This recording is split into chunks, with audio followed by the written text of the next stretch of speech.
नमस्कार विद्यार्थी मित्रांनो, आजच्या व्हिडिओ सुरुवातीला मी तुमचं स्वागत करतो। आज आपण पाहणार आहोत इयत्ता चौथी स्कॉलरशिपच्या पुस्तकातील गणित।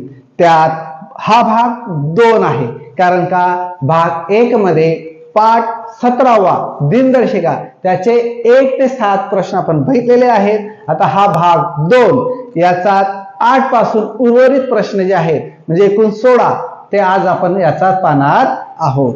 त्यातला 8वा प्रश्न म्हणजे आजचा पहिला प्रश्न, पुढीलपैकी भारतीय सौर वर्षाचा कोणत्या महिन्याचे 31 दिवस आहेत। मग 31 दिवस विचारले, मग ह्यासाठी मराठी महिने तुमचे पाठ असले पाहिजे की कोणता महिना किती दिवसांचा असतो। तर विद्यार्थी मित्रांनो, अश्विन महिना, पुन्हा लक्ष द्या, अश्विन महिन्यापासून 30 दिवसांचे महिने खाली कंटिन्यू सुरू होतात आणि चैत्र हा महिना 30 किंवा 31 दिवसांचा असतो, त्याच्यापासून सुरुवात होते कंटिन्यू 31 दिवसांच्या महिन्याला।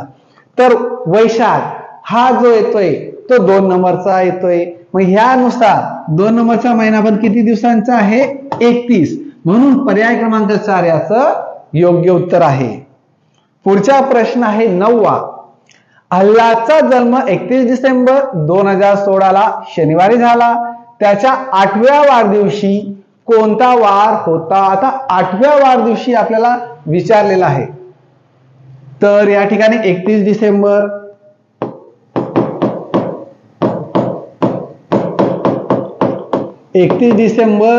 2016 शनिवार मिळाला आपल्याला। त्यानंतर आता हे सेम राहणार आहे, याचा बदल होणार नाही।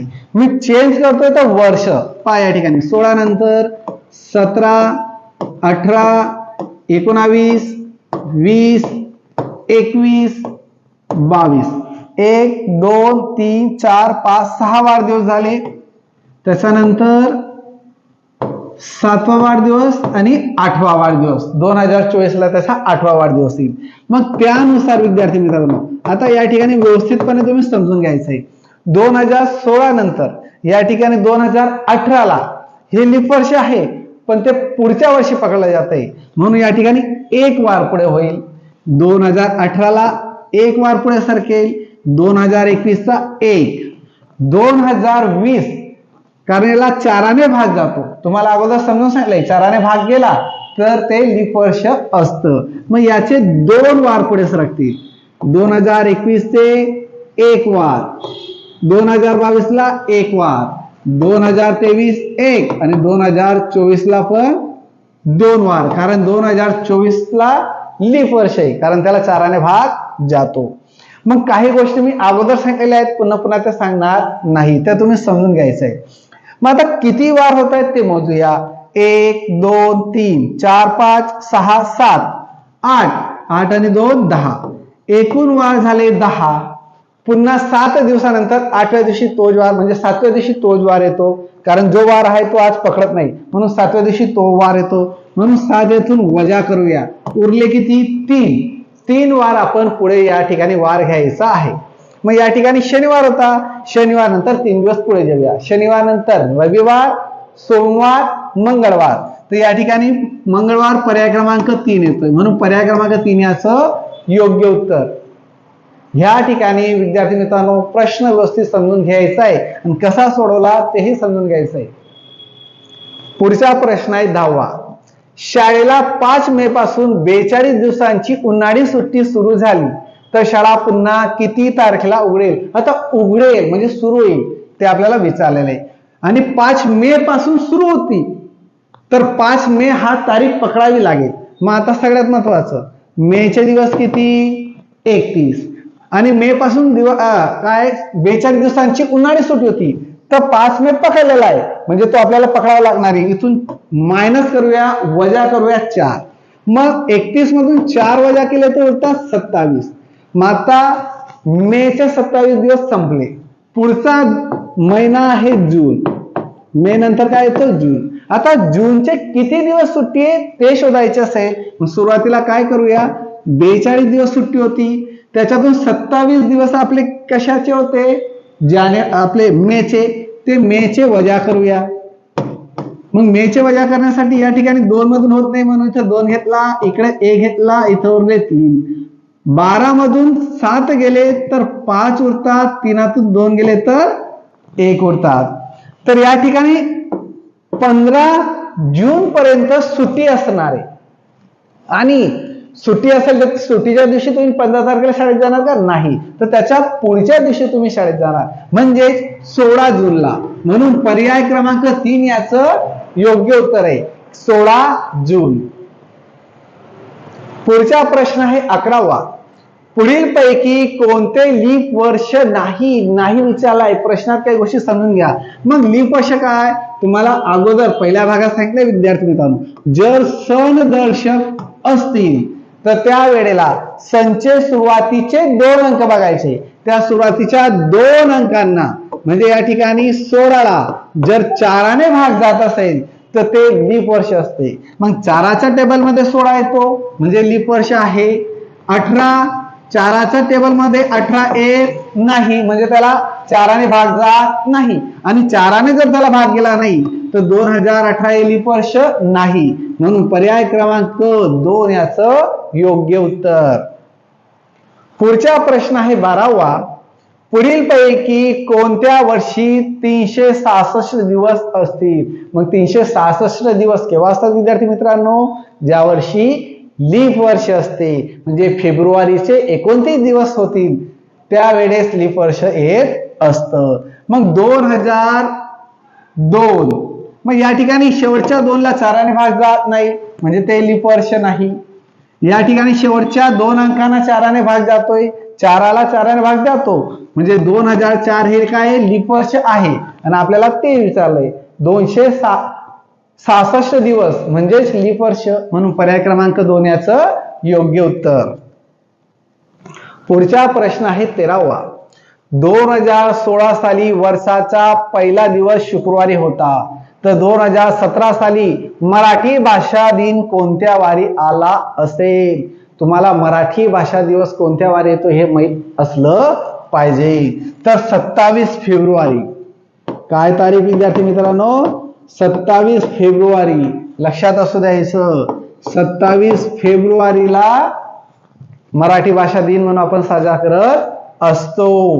मग ह्या ठिकाणी 2016 सालीचा वर्षाचा पहिला दिवस म्हणजे 1 जानेवारी.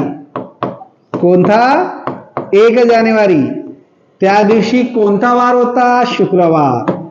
व्यवस्थित समजून घ्या, इकडे तिकडे लक्ष गेलं तर कळणार नाही. मग 1 जानेवारी 2016ला शुक्रवार होता. तर या ठिकाणी 16 लिहून देतो, तुमच्या लक्षात राहील. तर पुढच्या वर्षी पुन्हा 1 जानेवारी. काय? 1 जानेवारी 2017ला 2017ला वार 1 दिवस पुढे जाईल. मग या ठिकाणी काय आहे? लीप वर्ष. मग लीप वर्ष असेल तर तुम्हाला काय सांगितलंय? 2 वार पुढे सरकतात. मग या ठिकाणी 2 वार पुढे सरकतील. मग आता या ठिकाणी 2 वार पुढे सरकले म्हणजे शुक्रवार नंतर काय येतो? शनिवार आणि रविवार. मग या ठिकाणी मिळाला रविवार. एवढं तुम्हाला लक्षात झालं असेल, क्लिअर झालं असेल. त्यानंतर 1 तारीख सोडा, कारण 1 तारखेला रविवार पकडला गेलाय. मग 2 तारखेपासून जानेवारी महिन्यात 31 दिवसांचे असतात. मग जानेवारीचे 30 दिवस. जानेवारीचे किती दिवस? 30, कारण 1 तारीख पकडली गेली आहे. उरलेले 30 दिवस जानेवारीचे. त्यानंतर फेब्रुवारीचे 27. फेब्रुवारीचे 27 यांची बेरीज करूया. 0, 7, 7, 3 आणि 2, 5. एकूण होत आहे 57 दिवस. या 57 दिवसांना जर 7ने भाग दिला तर आपल्याला उत्तर मिळेल. म्हणून याला 7ने भाग देऊया. कारण का? दर 7व्या दिवशी तोच वार येतो. मग या ठिकाणी 7च्या टेबलमध्ये 7 8 जा 56. 7 1 7, 7 2 14, 7 1 21, 7 4 28, 7 5 35, 7 6 42, 7 7 1 49, 7 8 56. 7तून 6 गेले तर उरले 1, 5तून 5 गेले 0. आता उरला 1. एक वार आपल्याला पुढे सरकायचं आहे. कुठून? रविवार पासून. रविवार नंतर एक वार पुढे गेलो तर काय येतो विद्यार्थी मित्रांनो? सोमवार. मग या ठिकाणी पर्याय क्रमांक 1 याचं योग्य उत्तर. ह्या पद्धतीने व्यवस्थितपणे प्रश्न समजून घ्या आणि आले तर तुम्हाला सोडवता यायला हवे. प्रॅक्टिस करा मनाने. ह्या ठिकाणी काय करायचं? वर्ष चेंज करा, इथं वर्ष चेंज करा, इथं वार आहे, वार वेगळा घ्या आणि असे 2-4 प्रश्न मनाने तयार करा आणि सोडवा. तेव्हा तुमची व्यवस्थितपणे प्रॅक्टिस होईल. पुढचा प्रश्न आहे 14वा. 6 जानेवारीला बुधवार आहे तर त्या महिन्यात कोणता वार 5 वेळा येणार नाही? तुम्हाला माहिती आहे विद्यार्थी मित्रांनो, 30चा महिना असेल तर 1 आणि 2 तारखेला येणारे वार असतात. 29चा महिना असेल तर 1 तारखेलाच्या वार 5 वेळा येतो आणि 31चा महिना असेल तर 1, 2 आणि 3 तारखेचे वार 5 वेळेस येतात. मग या ठिकाणी जानेवारी घेतलंय. जानेवारीचे 31 दिवस म्हणजे 1, 2, 3 तारखेचे वार किती वेळेस येतील? 5 वेळेस येतील. या ठिकाणी आपल्याला काय सांगितलंय? तर या महिन्यात कोणता वार 5 वेळा येणार नाही. म्हणजे 1, 2, 3 तारखेचे वार 5 वेळेस येणार नाही. मग 4, 5 आणि 6 तारखेला दिलेला आहे बुधवार.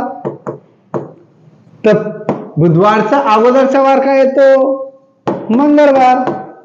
मंगळवारचा अगोदर सोमवार. आता या ठिकाणी सोमवार घ्यावा लागेल कारण का?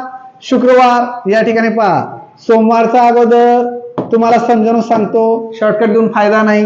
रविवारचा अगोदर सोमवार आणि इथं मंगळवार, सोमवार, रविवार, इथं शनिवार आणि इथं शुक्रवार.